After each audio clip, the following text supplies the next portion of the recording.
ఇంకో ప్రజల ప్రాణాలకు వచ్చింది, సీసీ రోడ్లు వేసారు, బిల్లులు ఎగ్గొట్టారు. ఏముంది ఇలా 10 ఏళ్ళ పాలనలో? వీళ్ళు సార్ మీరు అన్న ఇదంతా కూడా మీరు సర్క్యులేట్ చేసిందే, నేను ఆన్సర్ చెప్పిన. ఇందులో ఏమన్నా ఉంటే ఇప్పుడు చెప్పుంటారు. ఇంకా మీరు చెప్పాల్సింది నాకు ఇస్తారా మేడం అవకాశం? ఒక నిమిషం రేపు రజతోత్సవ సభ టైం వరకు మన డిబేట్ కంటిన్యూ చేద్దామంటే ఇస్తాం. అక్కడ నుంచి లైవ్ పెడదాం మేడం.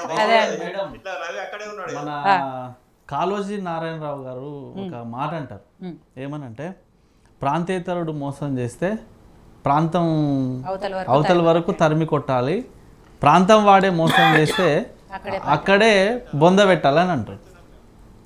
అయితే బహుశా నాకు తెలిసి టీఆర్ఎస్ పార్టీకి ఈ ఆయన చెప్పినటువంటి నానుడి కరెక్ట్గా సరిపోతుందని నేను అనుకుంటున్నాను. ఎందుకనంటే తెలంగాణ ఉద్యమ సమయంలో మేము ఉస్మాన్ యూనివర్సిటీలో చదువుకునేటప్పుడు మేడం బాలన్న కూడా తెలిసి అన్ని విషయాలు 2-3 విషయాలు గుర్తు చేస్తా. నీళ్లు నిధులు నియామకాలు అని చెప్పేసి ట్యాగ్ లైన్ పెట్టుకొని తెలంగాణ ఉద్యమంలో కొట్లాడినప్పుడు ప్రతి సందర్భంలో మాట్లాడుతూ మనకు ఎట్లా మోసం జరుగుతుంది ఉద్యోగాల విషయంలో, మనకు నీళ్లు న్యాయమైనటువంటి వాటా దక్కాల్సినటువంటి నీళ్ళ విషయంలో ఎట్లా ఇబ్బంది జరుగుతుంది, మనకు రావాల్సిన జాబులు వస్తలేవు, తర్వాత ఫండ్స్ నిధులు కూడా మనకు రావట్లేదు అని చెప్తూ వీళ్ళు ఉద్యమంలో వాడినటువంటి భాష నేను ఒక డైరీలో రాసి పెట్టిన మేడం. వీళ్ళు అప్పుడు ఏమేమి మాట్లాడిరు, వాళ్ళ యొక్క భాష ఏంది ఏం కథ అనేది. పెద్ద మనిషి చాలా సందర్భాల్లో మాట్లాడుతూ కేసీఆర్ గారు తెలంగాణోడు ఎవడు ఆంధ్రోడు ఎవడు అని చెప్తూ ఇదే పాత సెక్రటేరియట్ ఉండే కదా, ఇప్పుడు కొత్తది కట్టారు. పాత సెక్రటేరియట్ దగ్గర ఒక సోరకాయ పట్టుకొని నిలబడితే లోపలికి పోయేటోడిని అందరినీ కూడా ఇదేంద్రా భయ్ అని అడిగితే సోరకాయ అన్నోడేమో ఆంధ్రోడు, ఆనంకాయ అన్నోడేమో తెలంగాణోడు అని చాలా క్లియర్గా చెప్పిండు. ఇంకొకటి సాయంత్రం పూట ఒకవేళ మనకు అప్పటికి క్లారిటీ రాకపోతే సాయంత్రం వరకు అక్కడనే గేటు దగ్గర ఉండి ఆ పుంటికూర పట్టుకొని నిలబడితే ఇదేంద్రా భయ్ అని అడిగితే పుంటికూర అన్నోడేమో తెలంగాణోడు, గోంగూర అన్నోడేమో ఆంధ్రోడు అని చెప్పేసి అట్లాంటి మాటలు మాట్లాడినటువంటి సందర్భం మాట ఇప్పటికి గుర్తున్నాయి. ఆ మాటలు మాకు ఇడ్లీ సాంబార్ గో బ్యాకు అని అనేక రకాలైనటువంటి మాటలు మాట్లాడిండు. తర్వాత కొన్ని సభలలో అయితేనేమో ఈ పెద్ద మనిషి చూడరు ఎంత ముద్దుగున్నాడు, నవ్వుతే ఎంత అందంగా ఉంటాడు, చక్కనైన అందము రూపము మాట తెలివి అందమైనటువంటి వ్యక్తి అని చెప్పేసి ఒక ఆయనను మాట్లాడి లాస్ట్కి ఆయనను దూరం పెట్టేసిండు. ఎవరో మీకు తెలుసు మాకు తెలుసు, ఇప్పుడు ఎమ్మెల్సీ అయ్యిండు కోదండరామ్ గారు. ఇంకొక పెద్ద మనిషి జయశంకర్ గారిని కూడా ఇదే రకంగా పక్కన కూర్చోబెట్టుకొని తెలంగాణకు జరుగుతున్నటువంటి అన్ని ఒక్క నిమిషం ఆగే బాలన్న ఆగే మన గురించే మాట్లాడుకుంటున్నాం. జస్ట్ ఏ మినిట్ నేను ఏం విమర్శ చేస్తలేనే, ఒక్క నిమిషం ఏం జరిగిందో గుర్తు చేస్తున్నా. జయశంకర్ సార్ని పక్కలో కూర్చోబెట్టుకొని సార్ తెలంగాణకు ఎట్లా అన్యాయం జరుగుతుంది, ఏం అన్యాయం జరుగుతుంది అని చెప్పేసి ఆయన అరే ఒక్క నిమిషం ఆగే అన్న, ఒక్క నిమిషం ఆగే, నీకు దండం పెడితే ఆగు, నీకు అన్యాయం జరిగింది, నాకు అన్యాయం జరిగింది, అందరికి అన్యాయం జరిగింది, ఆగు మాట్లాడుకుందాం. నేనేమంటారు అంటే కేసీఆర్ గారు ఎంత చతురత రాజకీయంగా ఉంటుంది అంటే ఎవరెవరిని ఎట్లా ఉపయోగించుకుంటాడంటే జయశంకర్ సార్ని పక్కన కూర్చోబెట్టుకొని తెలంగాణ గురించి పూర్తి వివరాలు సేకరించి ఎక్కడెక్కడ అన్యాయం జరుగుతుంది ఏం కథ అని చెప్పేసి ఆయనను కూడా తర్వాత దూరం చేసి సాక్షాత్తు 2001 ఏప్రిల్ 27వ తారీఖు నాడు పార్టీ పెట్టుకోవడానికి ఒక జాగ లేదు, ఒక అడ్డా లేదు, ఒక స్థలం లేదు ఆయనకు. ఆ పార్టీ పెట్టుకోవడానికి ఇదే ట్యాంక్ బండ్ దగ్గర ఉన్నటువంటి జలదృశ్యంలో మన కొండా లక్ష్మణ్ బాపూజీ గారు ఈరోజు 3 తరాల ఉద్యమ నాయకుడు, ఈరోజు 97 సంవత్సరాల వయసులో కూడా తెలంగాణ ఆకాంక్షను ఢిల్లీ స్థాయిలో వినిపించినటువంటి గొప్ప మహానుభావుడు. ఆయన పార్టీ పెట్టుకో బిడ్డ, నువ్వు ఇవ్వాలన్న నా స్థలం నీకు ఫ్రీగా ఇచ్చేస్తున్నా, మీటింగులు పెట్టుకో, ఈడ ఏమైనా చేసుకో, నువ్వు పార్టీ తెలంగాణ కోసం నువ్వు పని చేయాలి ఈడ అని చెప్పేసి ఆయనకు స్థలం ఇస్తే కొండా లక్ష్మణ్ బాపూజీ గారికి ఆయన ఇచ్చినటువంటి గౌరవం ఏంది ఏం కథ అనేది అందరికీ తెలిసినటువంటి విషయం. శ్రీకాంత్ చనిపోతే కూడా ఆయనకు వచ్చి నివాళులు అర్పించినటువంటి ఘనత ఈరోజు కేసీఆర్ గారికి దక్కింది. శ్రీకాంతాచారి గారి గురించి మాట్లాడుకుంటే ఈరోజు ఒక ఆయన పెట్రోల్ మీద పోసుకుంటాడు కానీ అగ్గిపెట్టె దొరకదు. ఆయనకు అగ్గిపెట్టె దొరకనటువంటి వ్యక్తికి ఏమో పైసల శాఖ మంత్రి అయ్యిండు, తెలంగాణ రాష్ట్రంలో నీళ్ళ శాఖ మంత్రి అయ్యిండు. ఈరోజు అదే నీకు అగ్గిపేట దొరకలేదు బిడ్డ, మాకు అగ్గిపేటలు చాలా ఉన్నాయని చెప్పేసి ఆయన ఇచ్చినటువంటి నినాదాన్ని అందుకొని 1200 మంది ఈరోజు తెలంగాణ రాష్ట్ర ఆకాంక్ష కోసం అమరులయ్యారు. వాళ్ళ యొక్క జీవితాలు మాత్రం ఈరోజు ఛిద్రమైనవి. ఈరోజు టైగర్ నరేంద్ర గారి గురించి చెప్పాలి మేడం ఈ సందర్భంగా. ఎందుకంటే ఈరోజు ప్రత్యేక తెలంగాణ రాష్ట్రం కోసం అహర్నిశలు కృషి చేసి ఆయన ఎమ్మెల్యేగా తర్వాత ఎంపీగా కేంద్ర మంత్రిగా కూడా ఈరోజు పనిచేసినటువంటి గొప్ప మహానుభావుడు టైగర్ ఆలే నరేంద్ర గారు. ఆయనను కూడా నమ్మించి వెన్నుపోటు పెడిచినటువంటి వ్యక్తి ఈరోజు కేసీఆర్ గారు. ఆయన ప్రత్యేక తెలంగాణ రాష్ట్రం కోసం ఎక్కడ అవకాశం దొరికితే అక్కడ మాట్లాడడం, మీటింగ్లకు పోవడం అన్నీ చేస్తున్నటువంటి క్రమంలో ఈయనతోని కాదని చెప్పేసి టీఎస్ఎస్ తెలంగాణ సాధన సమితి అని పెడితే ఎందుకు బైసాప్ అని చెప్పేసి నాతో పాటు కలిసి పనిచేయని చెప్పి దాన్ని అందులో విలీనం చేసుకున్న తర్వాత ఆయనను కూడా పక్కకు పెట్టి ఈరోజు తెలివిగా ప్రవర్తన చేసినటువంటి వ్యక్తి ఈరోజు కల్వకుంట్ల చంద్రశేఖరరావు గారు. తల్లి తెలంగాణ పార్టీని విలీనం చేసుకున్నటువంటి వ్యక్తి ఈరోజు కల్వకుంట్ల చంద్రశేఖరరావు గారు. ఇట్లా చెప్పుకుంటూ పోతే అనేక రకాలైనటువంటి ఈరోజు నేను చావు నోట్లో తలకాయ పెట్టి ఈరోజు తెలంగాణ తెచ్చిన అంటాడు. మేడం ఈరోజు చావు నోట్లో తలకాయ పెడితే ఎవరన్నా బతుకుతారా మేడం? ఒకసారి చెప్పండి. మరి 1200 మంది ఈరోజు చావు నోట్లో తలకాయ పెడితే ఎందుకు బతకలేదు తెలంగాణ రాష్ట్రంలో? ఎవరు నిజంగా అమరులు అయ్యారు? ఎవరు తెలంగాణ తీసుకొచ్చిర్రు? పదే పదే మాట్లాడతారు. చాలా బాధ అనిపిస్తుంది మేడం ఒక్కొక్కసారి ఈ మాటలు వింటే. చావు నోట్లో తలకాయ పెట్టి నేను తెలంగాణ తెచ్చిన అంటే నువ్వెందుకు చావలేదు? 1200 మంది ఈరోజు చావు నోట్లో తలకాయ పెట్టి అమరులు అయితే కదా ఈరోజు తెలంగాణ వచ్చింది.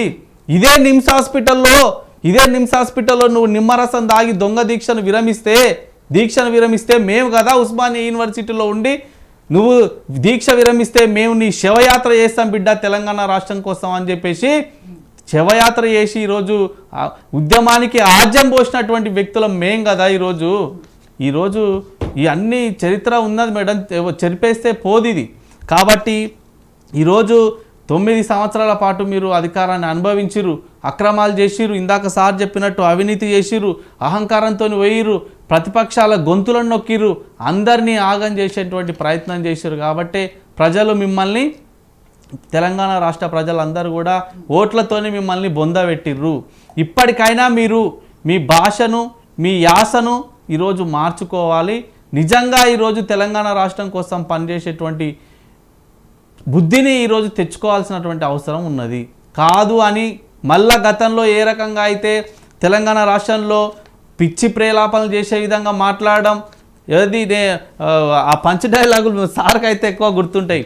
ఏంది తెలంగాణ రాష్ట్రం ఇవ్వకపోతే నేను మెడకాయ కోసుకుంటా తలకాయ కోసుకుంటా అని ఏదేదో మాటలు మాట్లాడి ఈరోజు అనేక రకాలైనటువంటి ప్రేలాపనలు చేసి ఈరోజు యువకులను అందరినీ కూడా రెచ్చగొట్టేటువంటి వ్యాఖ్యలు చేశారు గతంలో.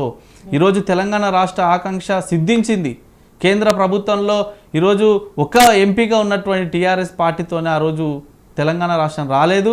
భారతీయ జనతా పార్టీ ముక్త కంఠంతో ఈరోజు పార్లమెంట్లో మద్దతు ప్రకటించి మా దివంగత నాయకురాలు శ్రీమతి సుష్మా స్వరాజ్ గారు ఆ రోజు తెలంగాణ రాష్ట్రం కోసం అమరులు కాకండి, చనిపోకండి బిడ్డల్లారా, మీరు అందరూ బతకాలి, తెలంగాణ రాష్ట్రం వస్తుంది, మీరు అందరూ ఆ కళను సాకారంలో మీరు అందరూ చూడాలని చెప్పేసి పార్లమెంట్లో మాట్లాడినటువంటి మాటలు ఇప్పటికీ గుర్తున్నాయి. కాబట్టి ఈరోజు మీరు 25 ఇయర్స్ సిల్వర్ జూబ్లో లేకపోతే గోల్డెన్ జూబ్లో లేకపోతే ప్లాటినం జూబ్లో ఏ జూబ్లో సెలబ్రేషన్ చేసినా కూడా తెలంగాణ రాష్ట్రానికి ఉపయోగపడేటువంటి పనులు చేయండి. నిజంగా మీకు చిత్తశుద్ధి ఉంటే, ఇందాక సార్ చెప్పిండు ఏమని, నిజంగా చిత్తశుద్ధి ఉంటే ఈరోజు 1200 అమరవీరుల కుటుంబాలను గుర్తించి అయ్యా ఇప్పటికైనా మీ సార్కు చెప్పండి, బాలుగారు మీకు చెప్తున్నాను, ఇప్పటికైనా 1200 మంది కుటుంబాల యొక్క త్యాగాలను గుర్తించి వాళ్ళు ఎక్కడున్నారో లెంకబట్టి దొరకబట్టి అధికారులను అక్కడికి పంపించైనా సరే తీసుకొచ్చి మీ సభలో ఫస్ట్ వరుసలో వాళ్ళని కూర్చోబెట్టండి. ఆ వీరుల త్యాగాలకు గుర్తుగా వాళ్ళ కుటుంబాలను గౌరవించండి, వాళ్ళకు పెన్షన్ ఇచ్చేటువంటి ప్రయత్నం చేయండి, వాళ్ళ కుటుంబాలలో ఉద్యోగాలు ఇచ్చేటువంటి ప్రయత్నం చేయండి. ఉద్యమకారులుగా ఎవరైతే తెలంగాణ ఉద్యమంలో పనిచేసిరో జీవితాలను మొత్తం కూడా ఆగం చేసుకొని చదువులను ఆగం చేసుకున్నారో, నీ లెక్క నా లెక్క తెలంగాణ ఉద్యమంలో తిరిగి మొత్తం ఆగమైపోయినామో వాళ్ళందరినీ పట్టించుకునేటువంటి పరిస్థితి ఈరోజు టీఆర్ఎస్ పార్టీ పట్టించుకోవాలని చెప్తున్నాం. మీకు తెలుసు, ఇప్పుడు ఈ చర్చ సందర్భంగా చెప్పాలనో వద్దా కానీ ఒక విషయం చెప్తా నేను.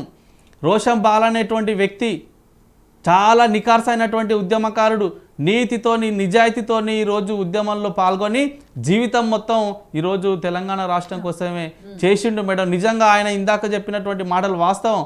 ఆ రోజు తెలంగాణ రాష్ట్రం కోసం ఉద్యమం జరుగుతున్నటువంటి సందర్భంలో ఆంధ్ర నుంచి అందరూ కూడా సినిమా రంగంలో ఉన్నారు, ఎవరు కూడా తెలంగాణ నుంచి లేరు.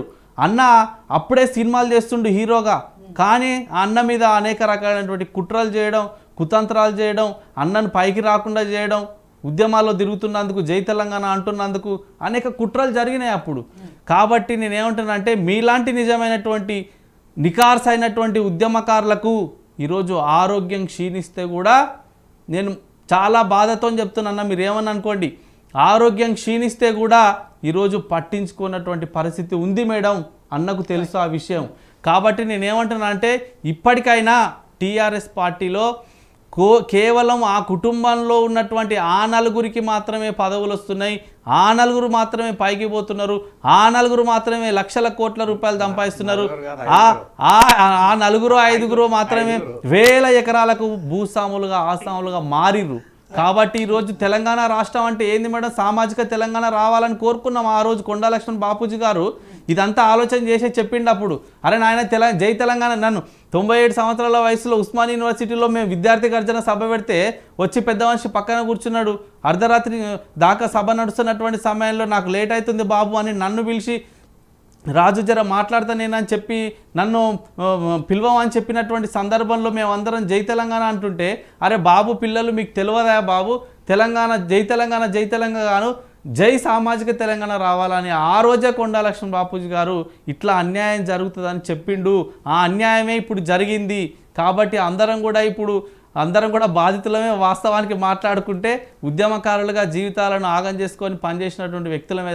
కాబట్టి ఈ 25 ఇయర్స్ సెలబ్రేషన్ సందర్భంగా ఉద్యమకారులను, అమరవీరులను, రైతులను, మహిళలను, విద్యార్థులను, నిరుద్యోగులను అందరినీ కూడా మళ్ళా ఏకం చేసి వాళ్ళ కోసం కొట్లాడేటువంటి పని పెట్టుకోండి నాయన.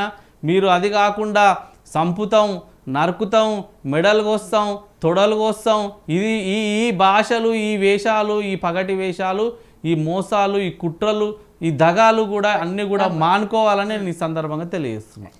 రాంగోపాల్ గారు, సరే ఈ రజతోత్సవ సభ కారణంతో అయినా కేసీఆర్ గారు జనాల్లోకి వస్తున్నారు, బయటకు వస్తున్నారు, కాబట్టి ఇప్పటికైనా జనాలను ఉద్దేశించి మాట్లాడబోతున్నారు అనేది జరుగుతున్న పరిస్థితులు. సరే ప్రభుత్వం మీద విమర్శలు ఎలాగో చేస్తారో, అటు బీజేపీ మీద, ఇటు